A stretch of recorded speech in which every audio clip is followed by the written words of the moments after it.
Morning. We have two speakers today. Excited to hear from both of them. We have Lena Dawes and Joan Hoxton-Singh. Lena Dawes is a music and cultural critic and the author of What Are You Doing Here? A Black Woman's Life and Liberation in Heavy Metal. She's also a graduate student in the Liberal Studies Department at the New School for Social Research. Lena's presentation today regards the relationship between the ethnographically wide fan base in the contemporary metal scene and the aggressive themes that are largely present in music, and is titled Music or the Message, How to Love Music That Doesn't Love You Back. Joan Hoxton-Singh comes to us today from Hunter College in New York City, where she's currently pursuing a second master's degree in anthropology. She currently works as an acquisitions librarian at Columbia University, where she's often encouraging a music librarian to buy metal music-related books. In her presentation this morning, Joan will discuss why women in New York City in particular participate in a musical scene often described as misogynistic and hyper-masculine. This piece is entitled Individual Thought Patterns, Women in New York's Extreme Metal Music Scene. Please join me in welcoming Joan and Lena to the stage.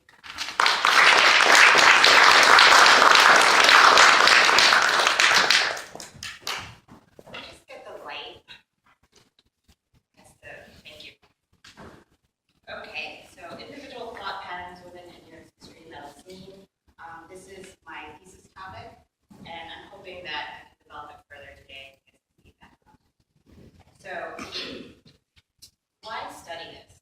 Well, personal interests include, I became involved with the metal scene about 10 years ago, so I'm fairly new. But I noticed the discrepancy with women in the scene, and it became an interest of mine to pursue that research-wise. But I'm also a fan. So I didn't always start that way. I came by way of new wave classic music. I actually can recount a story from when my husband played Carcass's Heartwork for me about 10 years ago. And I listened to it and what is that? It's just noise to me. I learned it was a learning process that after 10 years of listening to this, I realized, that's actually pretty melodic considering the other stuff I've heard. And so as a librarian, of course, that curiosity led to researching the women's presence. And so I saw that there was a limited but growing scholarship on the subject. So we have Robert Wolster's running with a double power, gender, and madness, which really set the context of understanding this kind of environment and how he's coded it to be understood to be a masculine coded subculture.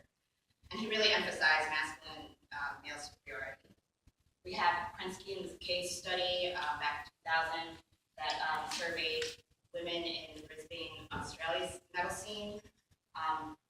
We have Sonia Fassan's study in 2012 where she looked at social exchange theory in Texas, and she examined and discovered that women negotiated their gender to be taken seriously or authentic within the scene in Texas.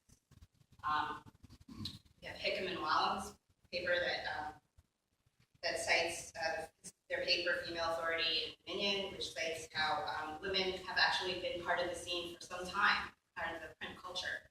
And yet, they're sort of marginalized and not really brought to the forefront.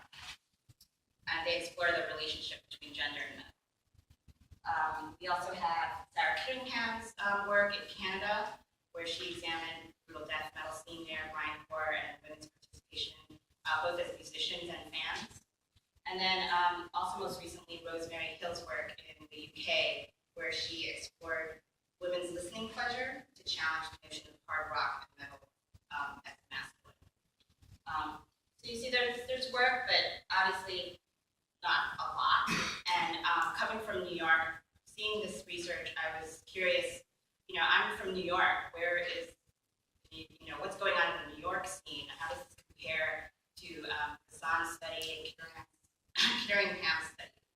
And so some questions arose out of my curiosity, and they are, what elements surface as common identity markers for women in New York's extreme metal scene? How does this compare to women in other regions with regard to ethnicity and education? And so in my study, study, I was really thinking about the songs work, Kittering's hands work, and sort of building on the way that they approach new subjects. And most importantly, in what ways do the behaviors and conventions of women in New York's extreme metal scene intersect with feminist postmodern theory, third wave feminism, and feminist musicology?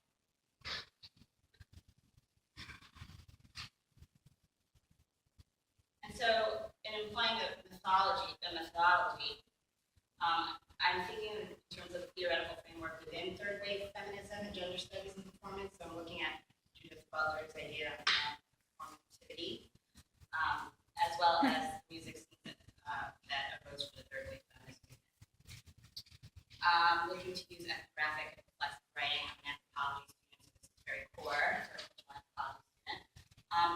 And that would include participant observation. So I can tell people, hey, I'm going to shows, but it's for research. As well as conducting surveys and interviews. And again, following on the Son and Kittering approach, this is also what they did, which were like one-on-one interviews with women in the scene. I've posted an online survey via SurveyMonkey, and I have conducted 2 one-on-one interviews so far, but I have a bunch planned. Again, this research really started in August 2014. It's very recent. So in order to really set the context for the study, we need to know what extreme metal music is.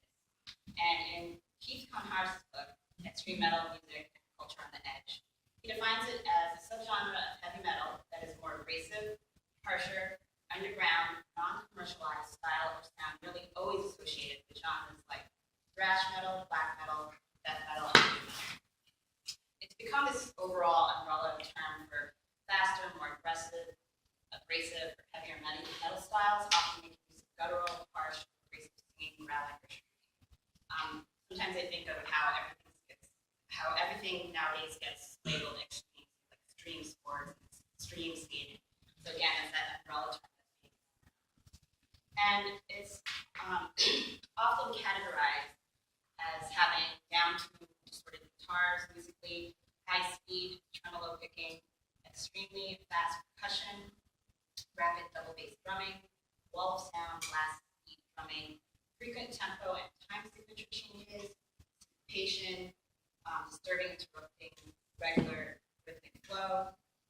Content-wise, it's going to have misogynistic, nihilistic, and dark thematic content. In the presentation yesterday, they mentioned about the darker side of black metal. So there's these explorations of darker themes like the occult or the human condition and suicide and dying. It employs very visceral, gory language at times, and as well as employing very human vocals, so the guttural growling, the shrill shrieking.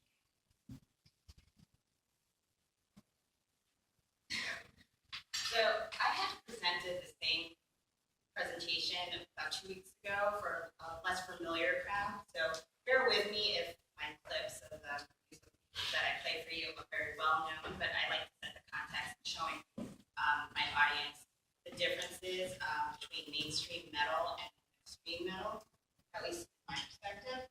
And so what I did was I set up categories of what we consider the mainstream type of heavy metal music compared to extreme metal music, as well as women in heavy metal music compared to women in extreme metal music. So I'm sure everyone here is pretty familiar with the talent that Iron Maiden, and if not, probably gone through.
So I was actually surprised that you guys showed up for a 9 o'clock presentation.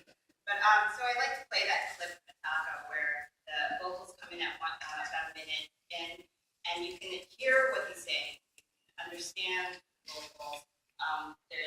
Your ear doesn't have to really get familiar with the rhythm that's coming in, which can be vastly different from extreme metal. So, in comparison to either Cannibal Corpse or Cannibal Corpse last time, so I'm going to fast forward.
I'm interested in bands like Thor's Hammer and Mortals.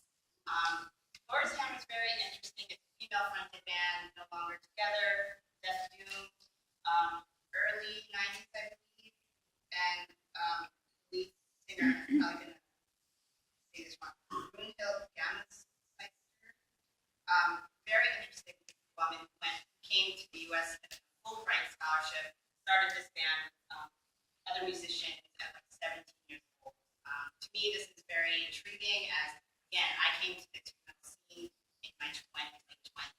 So to see women gravitate, and I think this emerging pattern from the women taking the survey, that they've started this heavy metal to extreme metal as a progression since they were 13, 12. So that's very interesting to me because I would have said that my life experience at that point did not gravitate towards anything related to extreme metal.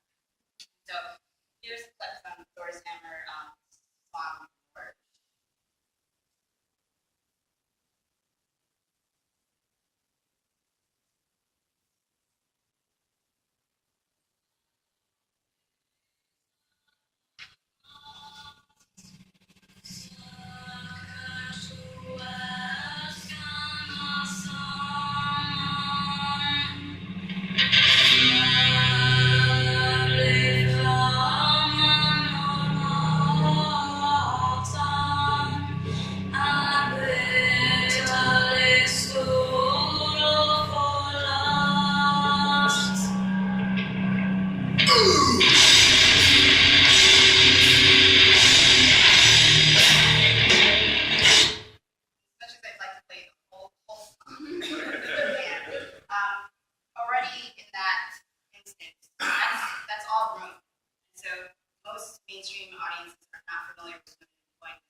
thinking of extreme metal, this is what I was thinking about in New York.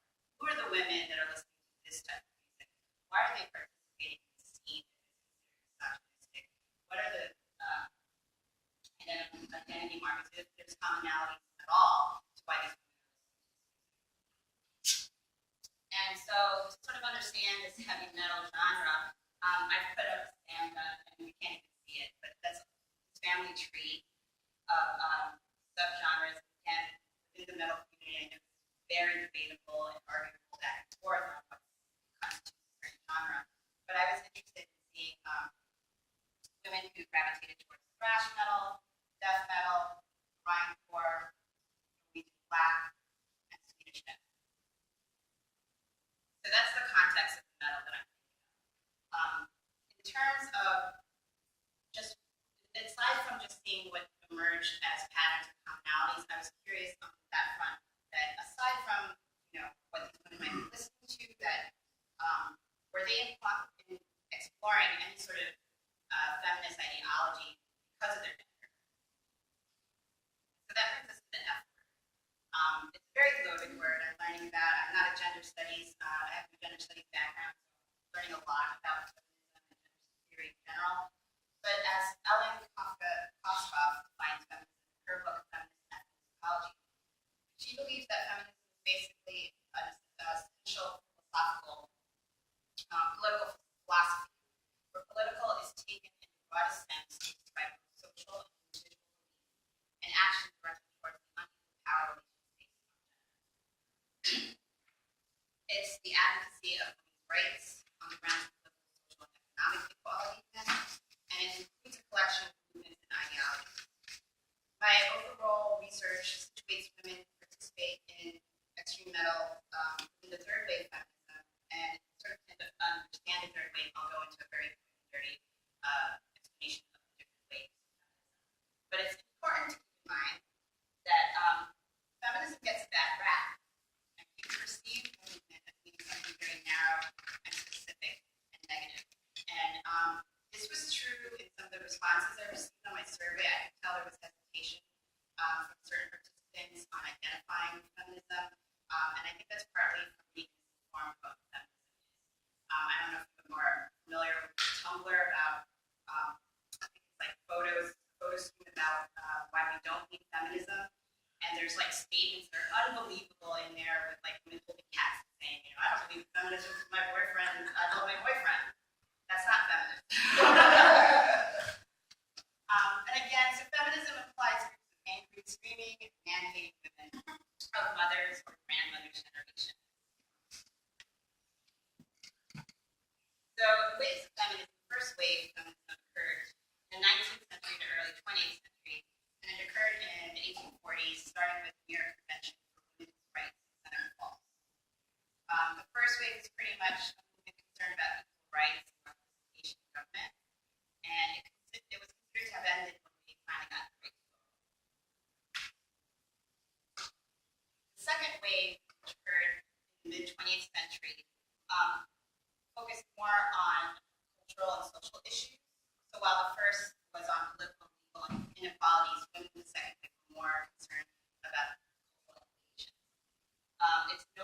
It's most noted by the creation of the National Organization of Women, NOW, in 1966, Roe versus Wade, 1973, the Women's Education Equality Act, 1974, and the Pregnancy Discrimination Act, 1978.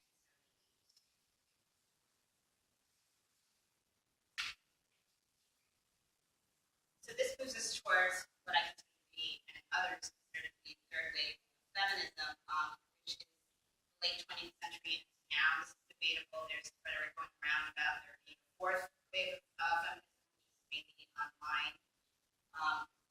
The third wave of feminism considered itself to be to include a multiplicity of identities, genders, race, nationalities, and ethnicities.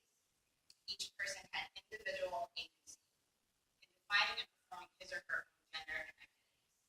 So what's really important about the third wave feminist movement was it actually arose because of the failure it received from the second wave feminism. And so while the second wave feminism was really a movement that overgeneralized the expressions of white middle class women. It didn't account for women of color. It didn't account for the transgender. It didn't account for the poor or the gay. Third wave feminists want to have that inclusivity of, if they wanted to discuss a broader context of where women were coming from.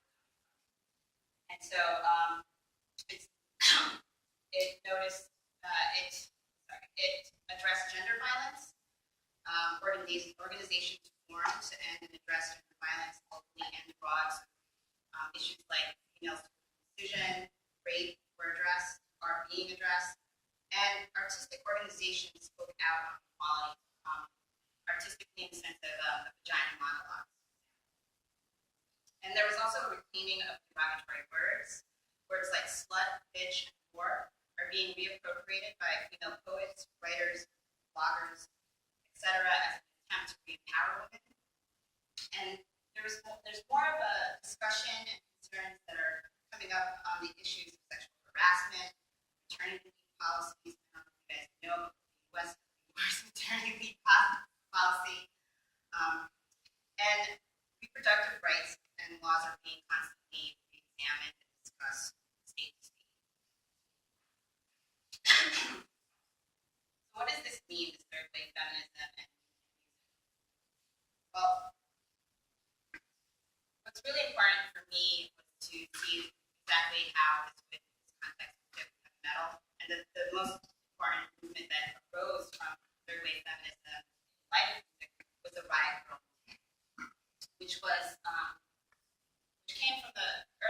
from the early 1990s punk scene in the Pacific Northwest, and it was considered to be a platform for female punk musicians to address their feelings on issues of patriarchy, double standards against women, rape, domestic abuse, sexuality, and female empowerment.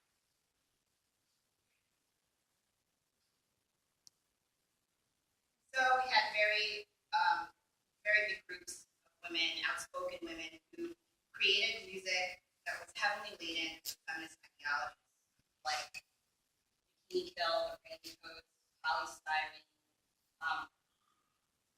This was a creative platform for them to address these issues. I was curious to see if this is something marinating in New York at all, and I'll talk a little bit more about that. But what's also interesting is that this Riot Girl manifesto Riot Girl movement produced a manifesto in which they stated and articulated their ideologies and desires. And I just want to quote some of these statements that they said. So, quote, because we are angry at a society that tells us girl equals dumb, girl equals bad, girl equals weak. Because us girls crave records and books and fanzines that speak to us, that we feel included in and understanding our own ways. Because we are interested in creating non-hierarchical ways of being and making music, friends, and scenes based on communication and understanding. These statements correlate to patterns that I started to see emerging from my research across New York and in the New York extreme metal scene. Both musical scenes marginalize women. So it's not really surprising to see that from the 1980s on, feminism became part of a principal concern for female musicologists. They started to question how women musicians fit into the traditional musical history, and they started to consider the cultural reasons for omitting women from the canon. So there's actually a lot of rich history of women in music historically that really talks about their marginalization, even in types of songs that were written for men versus written for women. There's a lot of literature on gender instruments. So certain instruments were just, a woman wasn't allowed to play because of their innuendos. So where does this take us? Well, I argue that although a riot girl movement is not occurring currently in the extreme metal music scene in New York, what is occurring is the application of women participants as consumers and producers that employ feminist ideologies both consciously and subconsciously. Both the riot girl punk scene and New York's extreme metal scene are spaces that allow women to challenge conventional constructions of masculine environments.